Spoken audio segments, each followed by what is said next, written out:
Bruce, agora há pouco você estava falando na pergunta anterior, você tocou num ponto aí interessante da questão das commodities, do minério, né? A gente tem acompanhado muito, né? O minério está fechando em baixa aí, a gente está acompanhando muito essa questão, né, da expectativa de um desaquecimento da demanda, principalmente por conta da matéria-prima do aço, com um controle maior ali da China sobre essas operações siderúrgicas, né? E a gente sabe que isso tem afetado muito a questão das commodities, né? Eu queria entender um pouquinho a sua visão em relação a isso, né?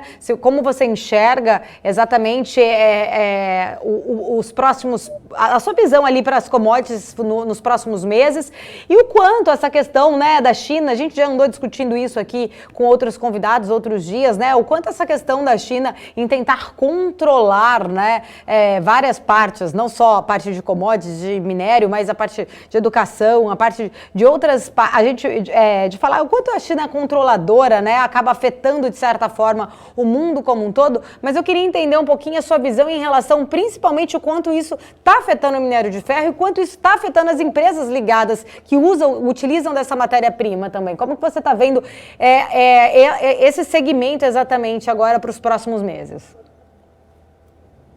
Esse tema é super interessante, né? A China é muito controladora, né? Inclusive o Brasil, a Dilma tentou ser controladora que nem a China e não deu certo. E a grande diferença entre o Brasil e a China é que a burocracia chinesa é competente e a burocracia brasileira não é. Quando eu digo burocracia, eu digo a estrutura do funcionalismo, né? Então, na China funciona. Então, a China consegue controlar porque eles funcionam, né?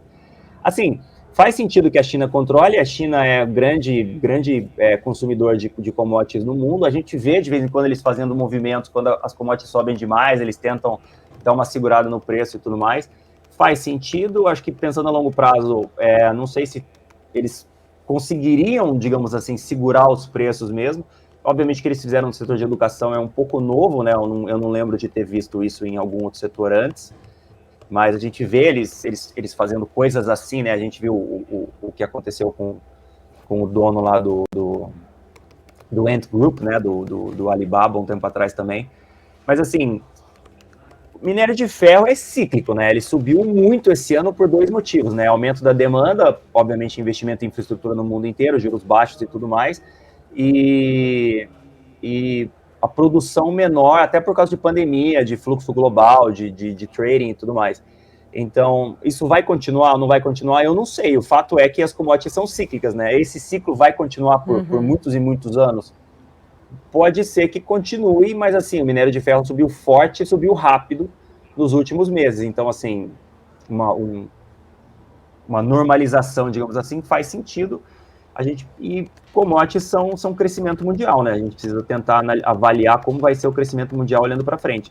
Fato é, uma coisa que vai jogar contra os juros, a gente teve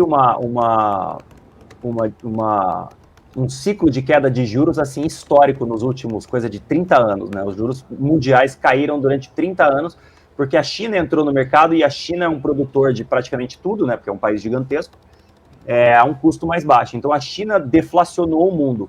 Agora a China já não é mais um fator deflacionário, a China já é um fator, digamos, normal. Então o salário na China já é mais ou menos normal com relação ao resto do mundo. Obviamente é um pouco mais baixo que países desenvolvidos e tudo mais, mas já é mais alto que no Brasil. Então, assim, esse fator deflacionário acabou. Seria natural que os juros subissem. Se os juros subirem, será que as commodities não vão sofrer também? Será que o crescimento mundial não vai sofrer um pouco com relação a isso? Então, eu acho difícil falar. A gente surfou, a gente tem uma série que chama Valor Escondido, né, Deep Value, que surfou bem essa alta de Vale aí, pegou coisa de 180%. Eu, sinceramente, eu estaria pensando em reduzir posições agora. Eu acho que pode ser que a gente tenha um período mais de gestão aí pro peso das commodities e tudo mais. Mas, não sei, elas são cíclicas, né? Então, uma hora a gente chega no topo do ciclo. Aonde vai ser o topo do ciclo? É difícil saber. Então, você precisa levar tudo isso em consideração na hora que você faz sua locação, né?